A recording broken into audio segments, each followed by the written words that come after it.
diabetes, heart disease, cancer, things like Alzheimer's. We've got to ask ourselves what we need to do to make that happen.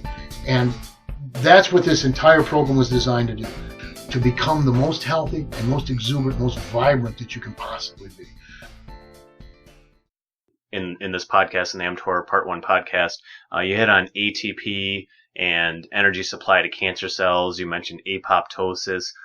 Can you give us a quick little rundown on what all that means and what that is? Well, when you look at mTOR, you have to look at its adversary, which is our friend, which is AMPK, adenosine monophosphate protein kinase. Adenosine monophosphate is a precursor to ATP. In other words, I have AMP, adenosine monophosphate, where I have one phosphate ion tied to adenosine. And then I have ADP, which is two, or adenosine diphosphate. And then I have ATP, adenosine triphosphate. The more of those phosphate ions I add to that adenosine, the more unstable it becomes. Until I get to three of those, ATP, adenosine triphosphate, it's incredibly unstable. And when that third phosphate ion can't stand it anymore and overvibrates and cleaves off of that molecule, again, reforming ADP, which is the precursor to ATP,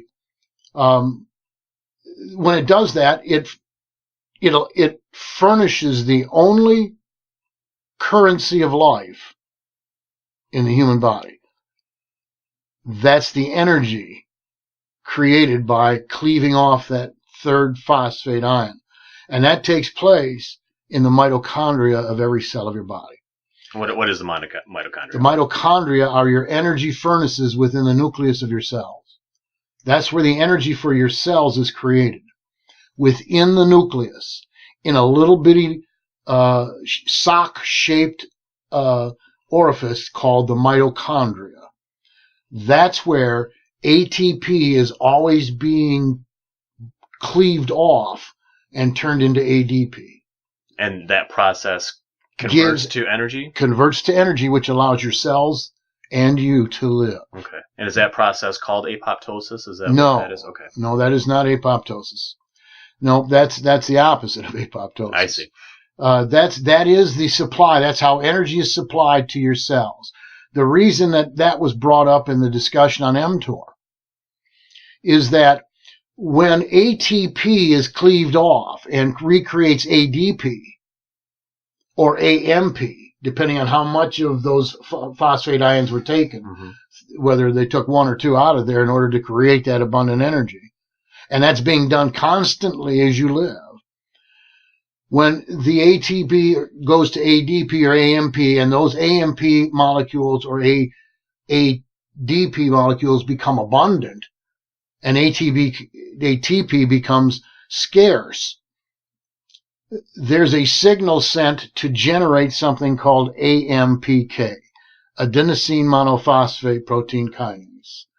And that is an enzyme which is designed to allow AMP and ADP to add more phosphate ions to themselves so they can become ATP. I see. So the cells can now burn more ATP to continue to give you energy. Okay. AMPK is really important then to the ability of your cells to experience energy and abundant, vibrant life.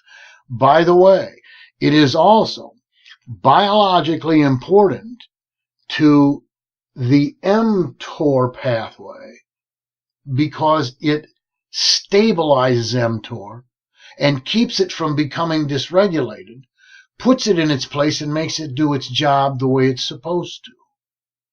Consequently, if you raise your AMPK levels, you lower your mTOR activity. And that's why ATP and energy was discussed in the mTOR section. Okay. Apoptosis, on the other hand, is the destruction of a cell that isn't made right. When a cancer cell is made, its DNA is perverted. It is supposed to die. Apoptosis is the process that makes that cell die. Apoptosis becomes dysregulated when the energy supply in the cell becomes dysregulated. That's probably why it was in our discussion about ATP, energy, etc. I see. Was because the cancer cells have a proliferative advantage and can grow better when apoptosis doesn't tell them to die. And apoptosis is not viable if the ATP energy supply is low. Getting down to the cellular level, this is what our cells expect of us. This is what we need to give them. It's completely within our control to give our cells what they need. And in doing so, we're talking about completely eliminating diabetes, cancer, heart disease, Alzheimer's, and a myriad of other diseases.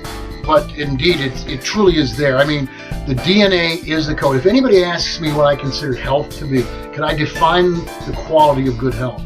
Good health is the application of the DNA program. If we would obey the code written in our DNA, then our cells would perform according to that code. It's us that absconds with that code. We're the ones that mess it up. We're the ones that refuse to apply ourselves to what the cells ask of us. We get a sense then of ourselves as a whole human being, but then we also get the sense that we are no longer able to, with disregard, do anything that we care to do to ourselves. We now must take a look at what we require to generate that quality of health, that application of the proper DNA code.